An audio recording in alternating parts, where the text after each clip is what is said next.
Fala, tropa! Quer um pizzão desse aqui na tua casa? Link na descrição, ó. E vral! A gente falou bastante sobre a forma de aprovação da SAF, mas eu queria que você falasse um pouco sobre a sua visão, como a SAF está trabalhando, principalmente a parte do futebol.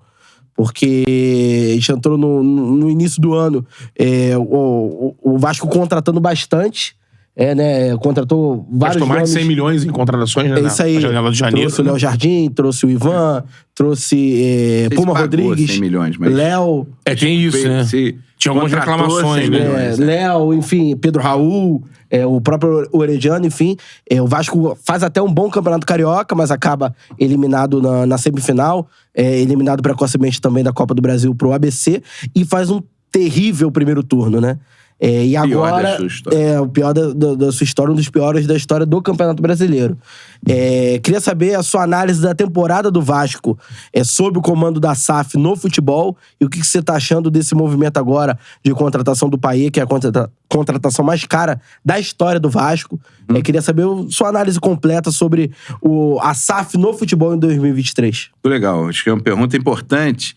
Porque é isso, nós somos todos torcedores, né? A gente quer que o Vasco seja vitorioso, gigante. E eu lamento profundamente a insistência ou a ausência de capacidade de escuta e de sensibilidade de olhar para o Vasco com a sua grandeza, né? Então, as contratações foram feitas, botou um time desequilibrado, não botou um time funcional. A contratação do Payet agora é fundamental, não só pela história dele, né? Pela qualidade que ele tem do futebol, mas porque bota um camisa 10 ali que faz a ligação. Quem vive o futebol tem que saber que precisa de ligação, né? Dispensa o neném e não traz ninguém. É igual fazer um sanduíche sem botar a mortadela ali no meio, entendeu? Pão com epa. Pão com epa, exatamente. Então não dá pra... Coisas básicas, né? Verdade. Você não dá pra fazer um sanduíche sem conteúdo, né? Então, eu acho que o Vasco errou, e a 777, né, nessa condição, errou enormemente na insistência, né, do Barbieri, que não deu certo. Não vou nem discutir aqui a qualidade dele, pode ser uma ótima pessoa, pode ser um bom treinador, tem qualidade, mas não funcionou no Vasco, não se adequou ao Vasco. A gente vê aqui o Zé Ricardo falar aqui no podcast, dá uma satisfação. E a torcida estava junto, a torcida, confiava. Ele saiu até nesse momento. Vai chegar 777, não sabe. Não garante, aí né? não garantiu ele o lugar, porque ele vestiu a camisa do Vasco. Isso que é o diferencial de uma associação. Ele conversou, na época, com o presidente do Vasco e sabe a grandeza do Vasco, o tamanho do Vasco. Ele não sabe qual é o tamanho da empresa que comprou, mas ele sabe que o Vasco é gigante. E ele conseguiu jogadores que apostavam na história do Vasco, né? Na camisa do Vasco, e não no salário exclusivamente. Né? Não é que 70 mil seja pouco para grande parte da população. Mas que no mundo do futebol isso faz diferença. Então, eu acho que é uma análise assim da 777 em termos da gestão do futebol, ela foi muito ruim na sua gestão geral, e por isso também saiu o antigo CEO. E tem o trabalho do Brax, né? E ela foi ruim e tem sido ruim no futebol, no trabalho do Brax. Então, ela complementarmente é ruim. Agora, deu uma mudada? Deu. Mudou de status? Mudou. Né? Assim, a gente tem um técnico hoje que é um técnico que conhece o futebol, que é vitorioso, que é um técnico que olha, né, pro plantel que tem e constrói uma... A gente tem um atacante que cabeceia pro gol, acerta o gol, que faz gol, né? Que preocupa os Ferretti, que preocupam os zagueiros, né? Você tem hoje um meio de campo, né? O Paulinho, né? Que, tá jogando pra caramba. O Zé Gabriel, que cresceu também ali bastante, né? O Vasco hoje é um time que consegue fazer essa ligação, Serginho, né? O próprio Serginho, que também foi uma surpresa, né? Que o pessoal brincava que ele era o Médico Sem Fronteira, né? Assim, era o cara do Médico Sem Fronteira, porque jogou em países, assim, todos... Mas... Foi o Serginho que foi na coletiva...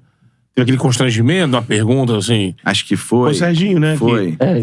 Olha, ninguém te conhece. Exatamente. Estamos esperando um jogador de tal, não sei o quê.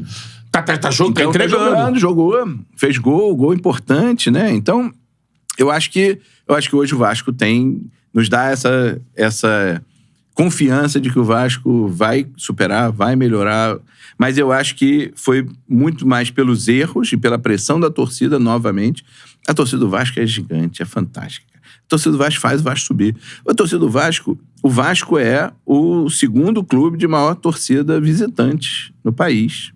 Né? Mesmo com a situação que tá, mesmo com essa campanha vergonhosa que a gente fez. E porque jogou em alguns estádios com o portão fechado, como com o Corinthians ou contra o Botafogo, que a nossa torcida não pôde ir. Então, o Vasco, eu acho que é quem impulsiona. E eu acho que a 777 foi por pressão, mudou seu funcionamento. Né? Mas eu acho que os resultados foram muito fracos, ou têm sido muito fracos ainda, pro patamar que o Vasco precisa ter. Tua expectativa, lógico, você como torcedor, como da comunidade do Vasco, espera que o Vasco não caia. Que o Vasco saia dessa, né? Confio que o Vasco não caia. Você confia na manutenção, pelos reforços que chegaram hoje, com o comando do Ramon Dias no futebol. Você entende que o Vasco tem todas as condições de, ao final desse campeonato, ficar na primeira divisão. Entendo que sim. E vou torcer muito para que isso aconteça. Mas eu diria que sim. Acho que o Vasco vai ficar, vai se reestruturar no ano que vem. Eu acho que o ano que vem vai ser muito melhor para o Vasco. Espero poder estar na frente para poder também fazer isso acontecer. Mas eu entendo que também é isso. A gente tem que aprender com os erros, né? E vamos trabalhar em cima disso. Vamos recuperar o tempo perdido. Acho que o Vasco hoje tem um plantel que sim é capaz de fazer frente a essa situação dramática que o Vasco tem. Se encontra.